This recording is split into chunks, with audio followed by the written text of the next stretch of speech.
Urge, Moscou n'a entendu que un éventail de mensonges sur l'affaire Skripal à l'ONU. À Tripoli, nous sommes en pleine catastrophe humanitaire et Bruxelles joue un double jeu. Fabien Bezencal. Affrontements entre milices rivales qui frappent Tripoli depuis plusieurs jours ont un impact désastreux sur la vie des migrants. Médecins sans frontières a décidé de tirer la sonnette d'alarme et en appelle à l'Europe. Hasiba Hadj-Sahraoui, conseillère pour les affaires humanitaires de MSF, s'est confiée à Sputnik France. Abandonnés, affamés, sans accès à l'eau, les milliers de migrants, réfugiés et demandeurs d'asile enfermés à Tripoli dans les centres de détention du ministère de l'Intérieur sont dans une situation dramatique. Vivant déjà dans des conditions très difficiles, leur quotidien est rendu plus sombre encore par les violences qui touchent la capitale libyenne depuis plus d'une semaine. Des milices rivales s'affrontent pour le contrôle de la ville, combats de rue et duels à l'arme lourde mettent en danger migrants et civils. Médecins sans frontières, MSF, en appelle à l'Union européenne dans un communiqué et demande l'évacuation immédiate des détenus vers des pays sûrs.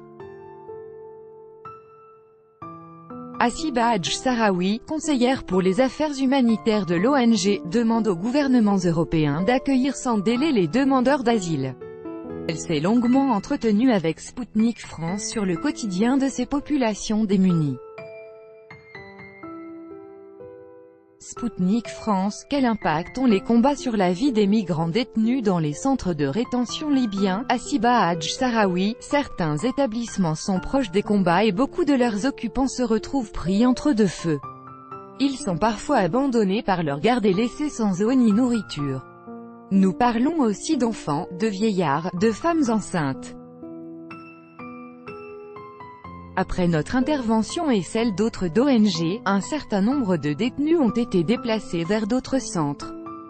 Cela ne fait qu'accroître le problème de la surpopulation carcérale, qui provoque lui-même d'autres catastrophes au niveau hygiène et sanitaire.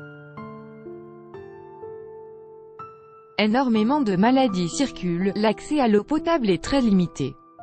Nous intervenons afin de fournir des équipements médicaux et des soins, ainsi que des services en eau et assainissement. Nous fournissons parfois de la nourriture dans les situations d'urgence.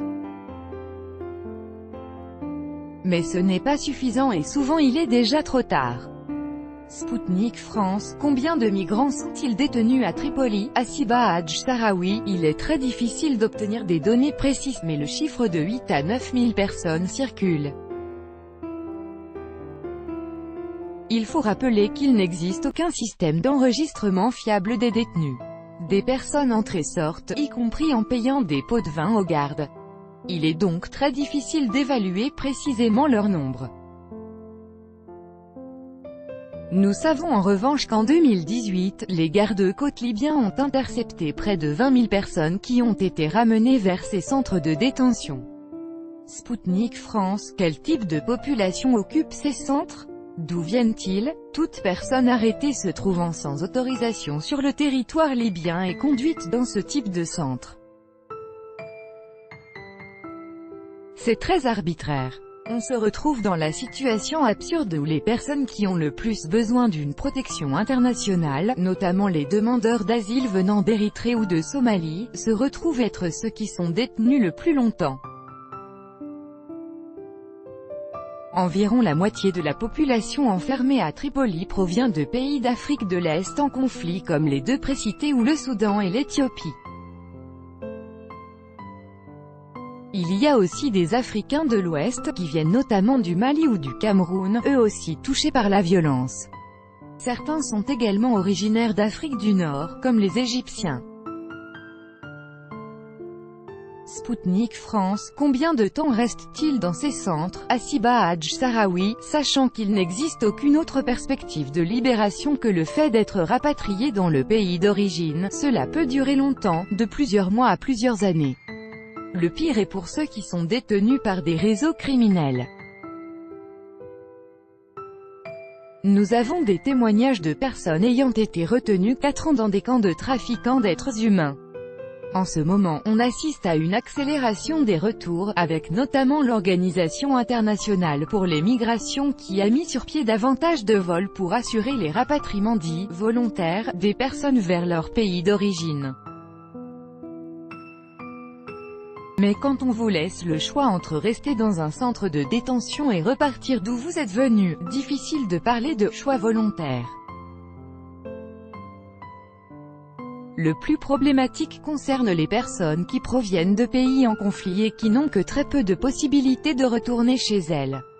Elles se retrouvent dans une impasse. Sputnik France, les migrants sont-ils victimes de violences de la part des autorités libyennes? Hasiba Hadj Sahraoui, cela dépend des centres de détention.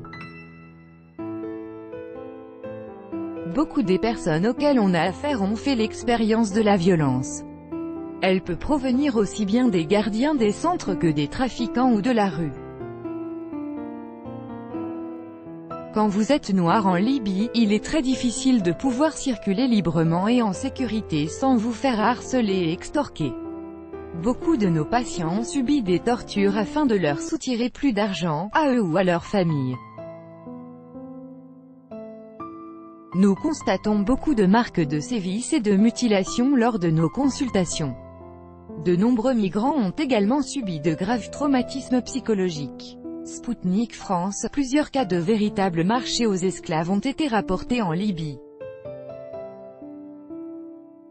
Est-ce un phénomène d'ampleur? Tripoli est-elle concernée? Hasiba Hadj Sahraoui, nous avons une vision réduite de ce qui se passe en dehors des centres, mais il ressort des discussions que l'on peut avoir avec nos patients que la traite des êtres humains en Libye est une réalité. Plusieurs nous ont clairement dit « on m'a vendu » ou « on m'a acheté ». C'est quelque chose qui semble assez commun dans leur expérience. Concernant les conditions dans lesquelles ils disent avoir été vendus, elles peuvent être très différentes. Il faut savoir que beaucoup passent entre les mains de différents groupes criminels, sans trop savoir qui les détient ou qui les a capturés et pour quelle somme ils ont été échangés. Mais cette idée de vente et d'achat est omniprésente dans le discours des migrants. Sputnik France, beaucoup d'observateurs regrettent la chute de Kadhafi et soulignent que la situation était meilleure quand le pays était sous son contrôle. Que leur répondez-vous? Hasiba Hadj Sahraoui, c'est aux Libyens de juger, mais il est évident qu'il y a une détérioration du contexte sécuritaire en Libye qui fait que certaines personnes regrettent l'époque où régnait un certain ordre public. Le chaos dans lequel nous nous trouvons actuellement avec une population civile totalement prise en otage est un contexte propice à une volonté d'un retour de l'ordre. Ce qui est compréhensible. Aujourd'hui, toutes sortes d'exactions sont commises. Pour ce qui est des migrants, depuis la chute de Kadhafi, leur situation s'est sûrement empirée. Ceci étant dit, elle était loin d'être idéale quand il dirigeait le pays. Sputnik France, dans un récent communiqué, vous appelez les gouvernements européens à prendre leurs responsabilités. Que demandez-vous précisément? Hasiba Hadj Sahraoui, nous sommes dans une situation d'urgence et en pleine catastrophe humanitaire. Il s'agit de pouvoir évacuer ces personnes en danger au plus vite. Ensuite, il faut accélérer le traitement des demandes d'asile de manière à ce que tous ces individus qui ont besoin de protection internationale puissent quitter la Libye le plus rapidement possible. Sputnik France, vous accusez l'Europe de pratiquer un double jeu. Hasiba Hadj Sahraoui, c'est évident. On a vu Bruxelles dépenser beaucoup d'argent et mettre beaucoup d'efforts pour soutenir les gardes-côtes libyens au soi-disant motif qu'ils sauvaient des vies. La vérité est qu'ils sont bien contents de ne pas voir débarquer des demandeurs d'asile sur leurs côtes. Nous en voulons pour preuve l'extension de la zone d'action des gardes-côtes libyens de façon à ce qu'ils puissent intercepter le plus de personnes possible. On constate d'ailleurs une chute drastique des arrivées de migrants en Europe. Spoutnik France, le climat politique n'est pas très propice à la réalisation de vos objectifs. Matteo Salvini en Italie, l'Autriche qui veut fermer les ports de l'UE aux migrants, les manifestations anti-immigration en Allemagne, etc. N'avez pas peur que la porte soit fermée. Assiba Hadj Sahraoui, nous demandons aux politiques de se baser sur des faits au lieu de surfer sur la vague populiste et d'attiser la haine. Ils doivent envisager des politiques plus humaines et mieux pensées. Nous souhaitons également que les peuples européens soient mieux au courant de la situation des réfugiés, de leurs conditions de détention et des sévices qu'ils subissent. Spoutnik France, récemment, quelques 6000 personnes ont défilé en Allemagne contre l'immigration et certains tenaient des portraits de victimes de migrants.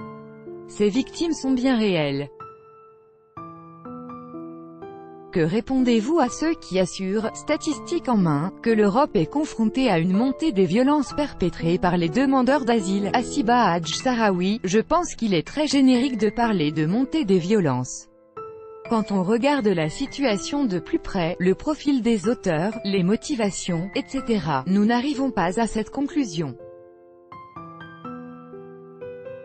La majorité des personnes qui fuient la violence et les conflits armés ne désirent qu'une chose, pouvoir vivre en paix et en sécurité, avoir une éducation pour leurs enfants ainsi qu'un nouveau départ. Je pense que de très dangereux amalgames sont en train d'être faits en Europe, que les États puissent contrôler qui entre et qui reste sur leur territoire reste leur prérogative, mais cela doit se faire dans le cadre du respect du droit international.